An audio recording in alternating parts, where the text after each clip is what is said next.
Hello and welcome to 3 Hour Permaculture. This is a YouTube channel I've created just to talk about my experiences with permaculture here where I'm living. This is actually not my own property, but living here currently and trying to develop this property to be productive in any way possible using permaculture practices, ethics, and design principles.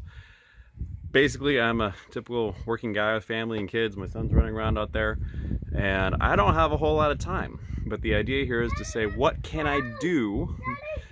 And my son's seeing a cow over there. What can I do with the very little time I do have to actually be productive with permaculture? So we're talking about 3 hours a week, maybe, and sometimes some weeks more, sometimes some weeks less. Sometimes I can't do anything.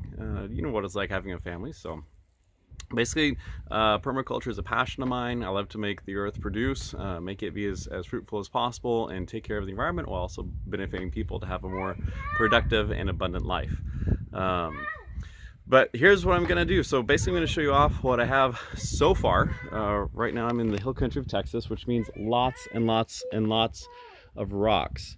And you can see over here, this is what I have now with the fence, which I labored very, very, very difficultly to put this fence in, with lots of effort to get it into rock, because basically in the soil, there's very little soil and then there's rock immediately below it.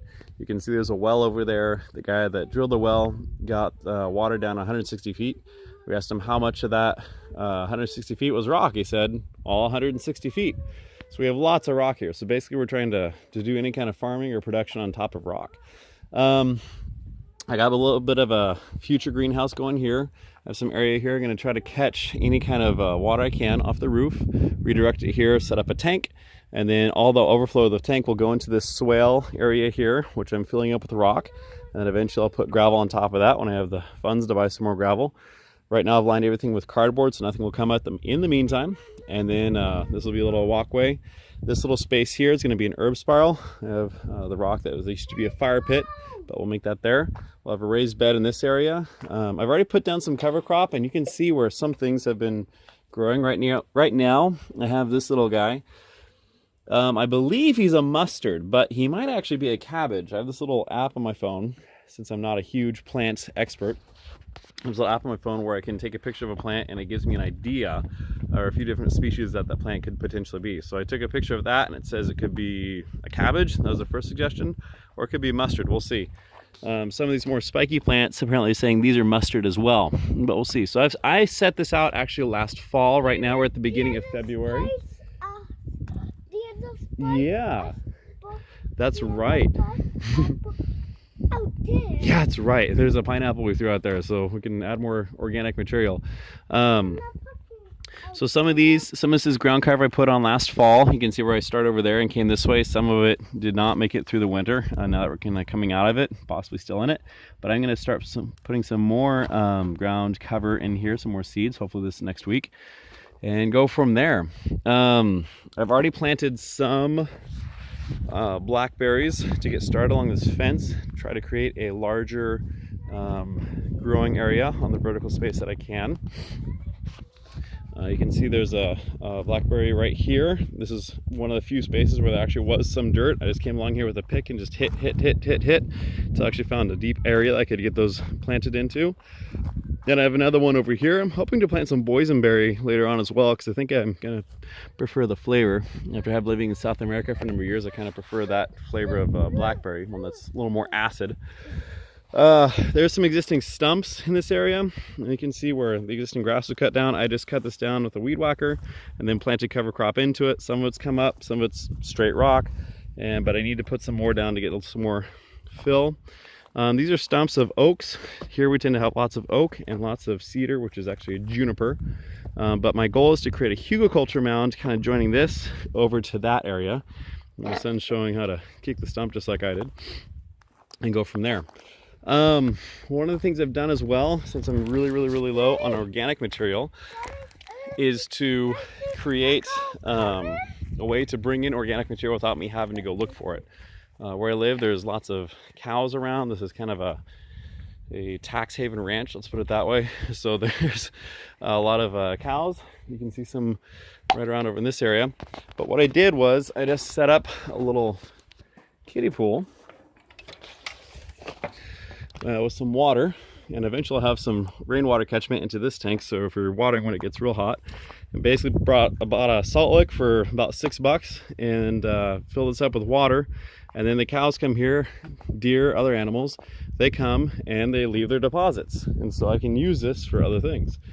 Here's one of our happy clients right now eating a oak branch I had to cut down the other day because it's sticking over the roof and the residents couldn't sleep. So anyways, that's kind of where we're at right now. It's a process. Like I said, next step, big step is I want to get some more cover seed on this. Maybe I can do that tomorrow. We'll see how that goes. Okay, so I can go that way. And then the next big thing is I need to order some more gravel and get some more rock collected from that area over there to fill into this rest of the swale. And once that's filled in with some gravel on it, then I can finish off my herb spiral. Right now I'm just collecting from our deposits over here from our happy cows, coffee grounds, vegetables, eggshells. We're putting that into this area to make this as fertile as possible for the herb spiral.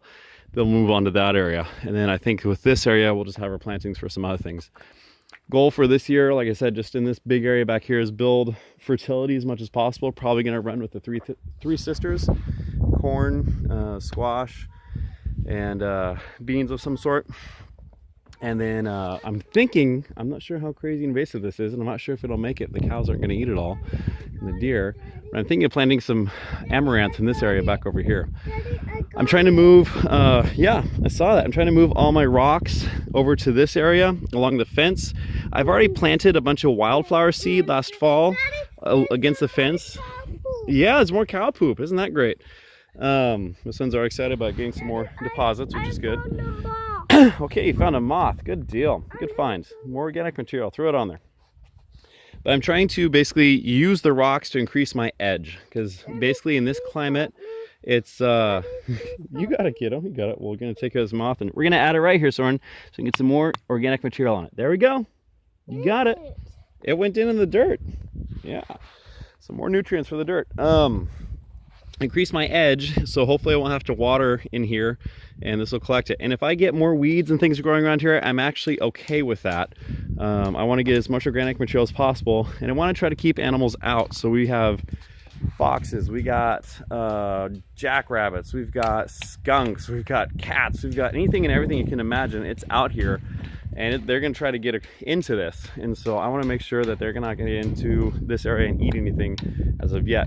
No animals allowed in this particular area aside from pets, so as much as I'd love to run chickens in here, first and foremost to clean out bugs and everything in the soil, because there are a lot of Japanese weevils and whatnot in the soil. I can't do that, at least not of yet, until I can find a loophole, but we'll get there and go from there. So that's kind of where we're at this point. Like I said, probably running 3 sisters in this area, build up as much as possible, and go from there. So this is just an update in February. I'll do an update hopefully this next week and show you what's going on. Thanks for coming in and tuning in to 3 Hour Permaculture.